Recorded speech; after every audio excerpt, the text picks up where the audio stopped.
Hello everyone, we are Team Sniper in the Bach industry. This presentation will outline our overall performance over 8 periods as well as lessons learned along the way.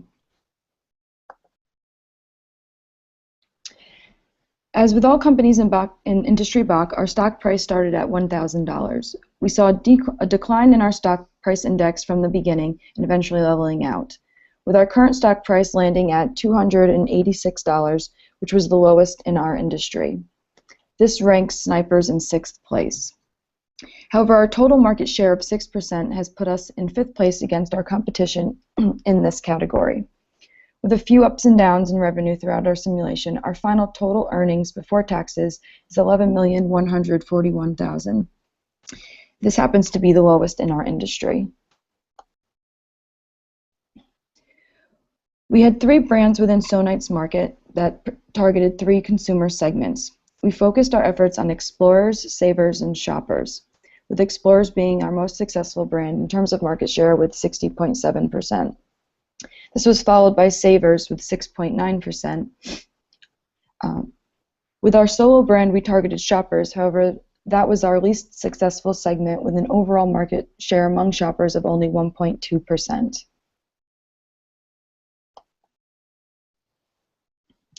Our brands consist of Soft and Solo as well as Soon, which was launched in period 2.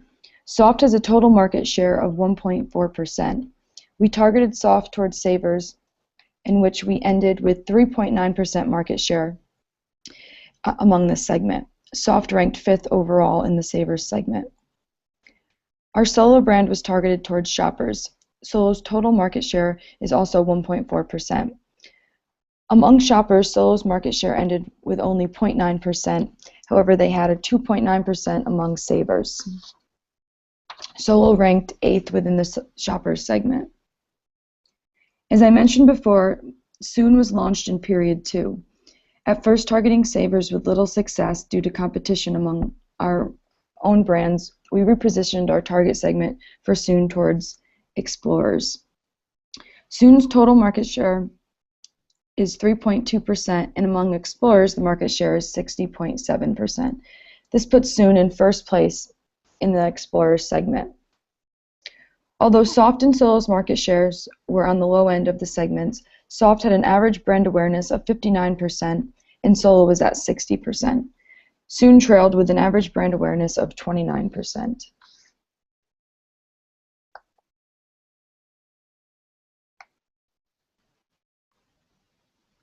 Okay, lessons learned. We decided on a segment we tried our best to meet the segment ideals with each of our R&D projects. Unfortunately, as time went on, the ideals slowly changed. This was especially true for our R&D projects that extended across multiple periods to develop. We also experienced issues with trying to meet and beat our competitors.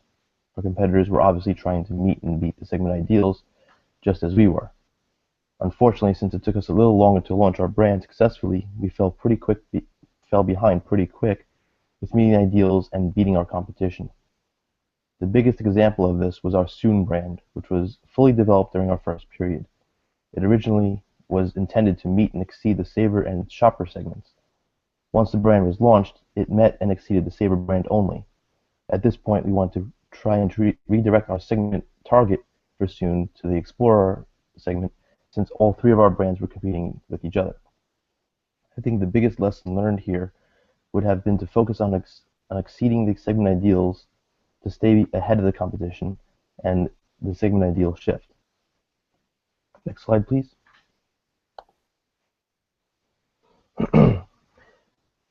During our simulation time this semester, we had many tools at our disposal to do our very best we could to aim our brands at specific segments to compete with our competition.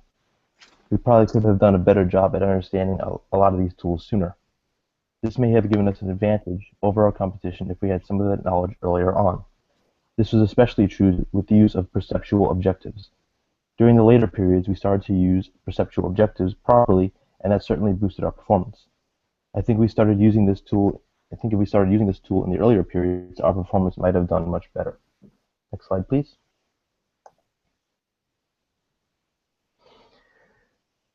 We learned that in marketing, our brands that Commercialization, advertising, and marketing in general are all dynamic. Each brand that was launched, an R&D project became similar to hitting a moving target. We tried to use simple mathematics and ratios to take our existing products and apply those attributes, given the semantic scales, to new R&D projects. This proved to be more difficult, especially with the segment ideals shifting. In the later periods, we set our ideals around our competition to meet the ideals and beat our competition. This strategy worked much better and should have been done much earlier. Speaking for myself here, I fell victim to reading too much into certain situations with the simulation. I assumed the simulation took into account too many in-depth items, which caused me to recommend higher production plans. I was able to adjust this in later periods to not read as deep into the situations. If this was done earlier and I listened closer to the rest of the group, our production plans would have been better aligned. Next slide, please. Segmentation and targeting. We struggled to accurately segment and target our brands. We created 2 and eventually 3 products that all had brand attributes within the Savers and Shoppers segments. This caused our brands to compete against each other. Our multiple product offerings in these segments saturated the market and probably confused customers about our products. We realized we had to clearly identify and diversify through research and development. Through R&D, we created 3 brands, Soft, Solo, and Soon, that were each focused on one individual segment of the market, Savers, Shoppers, and Explorers. We learned that you need a strong balance of product, place, price, and promotion in order to accurately target your market segment. In the beginning of the simulation, we had the weakest products, so we thought that we would have success with a low-cost strategy. This success was short-lived as new products were introduced and customers sought better value. We realized we had to compete with more than just price. All 4 P's must be considered in developing a market strategy. Next slide, please. Product. Over the course of the simulation, our team realized just how important the product actually is. Initially, we focused too heavily on advertising, pricing, and creating a 3rd brand. As the simulation went along, we realized that the perceived quality and value of the product drives revenue. We constantly tried tweaking Soft and Solo to align to ideal attributes of Savers and Shoppers. By doing this, we also learned that we were chasing the ideal attributes for each of these segments. We used the lessons learned with Soft and Solo to create an R&D project for Soon. Instead of chasing the ideal attributes at the time, we created a brand that was well within the Explorer segment and had some brand attributes exceeding the ideal attributes of this segment. Soon became our most successful brand, ending with 60.7% market share in the Explorer segment. Next slide, please.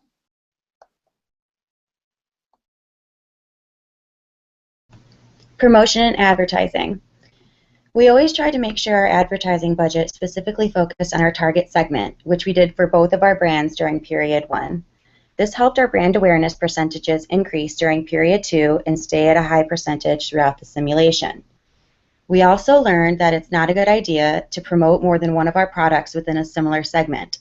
As an example, once Soon was up and running, we originally targeted Savers but switched to Explorers since Soft was already within that segment. Thus, we had to reallocate our advertising budget, which increased our sales of that brand. The switch caused us to have a brand awareness of 64% and a market share of 24.4%, which was higher than we had in the Savers segment. Our brand revenues also increased by $16 million over the next periods and soon became our highest seller, as James stated earlier. Late in the simulation, we increased our market research budget because we noticed that it was not at the recommended level of 10% of our marketing budget. This could have hurt our products during the earlier periods of the simulation. The increase in the market research budget increased our overall revenues and earnings, but not brand awareness or market share in both Soft and Solo. Soft and Solo both consistently had a high brand awareness among our target segments. Thus, we decreased our advertising expenditures in order to increase our contribution after marketing. We found from this decision that brand awareness stayed around the same percentage or decreased slightly, usually 1 to 5% with a lower advertising budget. Next slide, please. Price. It was very important to stay competitive with the pricing of our products. We moved our prices higher and lower depending on what our competitors' prices were. We changed the price of our products almost every period. Price increases and reductions do not always mean that brand revenues will increase, though, as many other variables need to be taken into account. One such variable is ideal values of customers' brand attributes. Pricing is extremely tied into being in line with the customer's values. One such example was Soft was priced perfectly ideal for our Savers segment, but since all the other attributes were not ideal, we performed poorly. We had the same issues with our Solo brand. In addition, we also learned that increasing price in parallel with an R&D project that improves brand attributes does not always increase market share and/or sales, as seen with our Solo brand. Next slide, please. Place and distribution. We learned quickly that the commercial team needs to coincide with the distribution channel that aligns with our target segment. In the beginning, Soft had very weak distribution coverage in specialty stores, so we realigned our sales team to increase coverage in this distribution channel to properly align our sales team with the shopping habits of Savers. Likewise, for Solo, we allocated too many people to mass merchandising, which was not aligned with our target segment once again, so we had to reallocate. These changes helped a bit, but did not directly aid our sales, market share, or stock price. During period 2, we tried to reduce the commercial team for Soft in order to save costs and found that brand revenues decreased by $4 million, which was pretty drastic. During the next period, we increased the size of the team and noticed $2 million in higher sales. Commercial team size played a large role in the simulation, but many other variables could have aided in this increased brand revenue. Overall, Martstrat was a great learning experience for us all, and we appreciate you listening to our presentation.